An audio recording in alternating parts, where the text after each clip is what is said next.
एक दिन एक बुजुर्ग डाकिये ने एक घर के दरवाजे पर दस्तक देते हुए कहा, चिट्ठी ले लीजिए।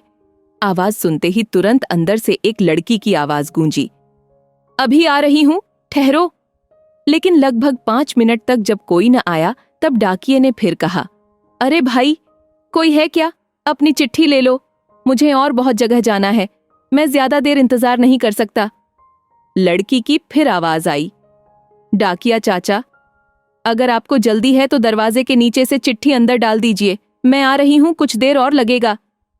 अब बूढ़े डाकिये ने झल्लाकर कहा, नहीं, मैं खड़ा हूं, रजिस्टर्ड चिट्ठी है, किसी का हस्ताक्षर भी चाहिए। तकरीबन 10 मिनट बाद दरवाजा खुला।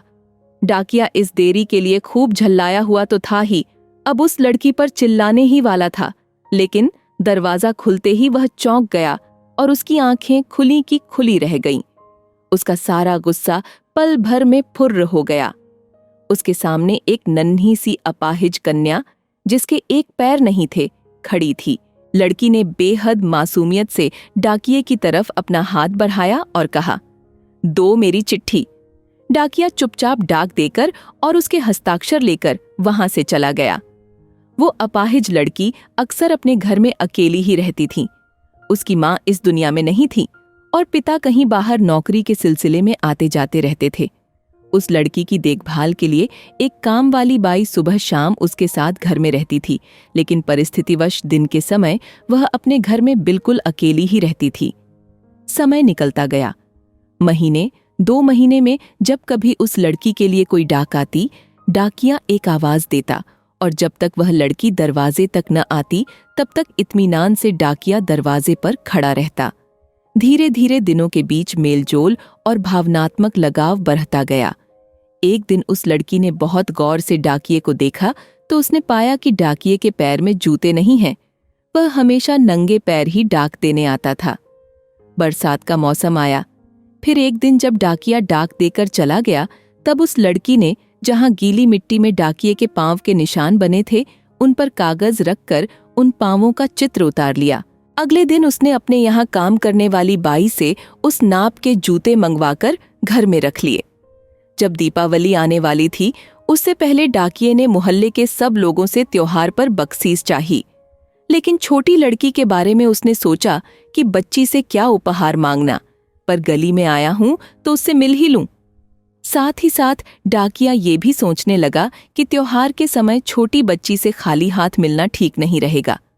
बहुत सोच विचार कर उसने लड़की के लिए 5 रुपए के चॉकलेट ले ली। उसके बाद उसने लड़की के घर का दरवाजा खटखटाया। अंदर से आवाज आई, कौन? मैं हूं गुड़िया, तुम्हारा डाकिया चाचा। उत्तर मिला।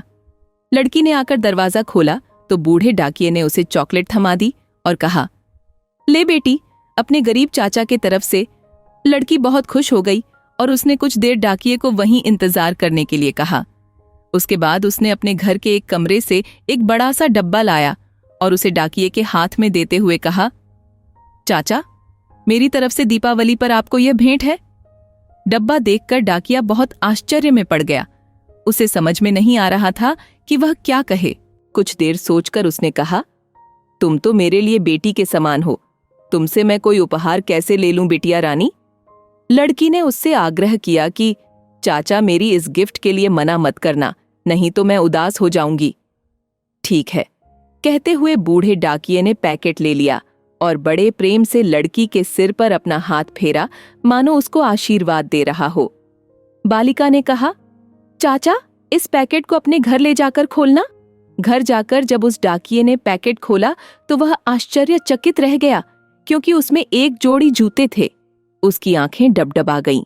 डाकिये को यकीन नहीं हो रहा था कि एक छोटी सी लड़की उसके लिए इतना फिक्रमंद हो सकती है।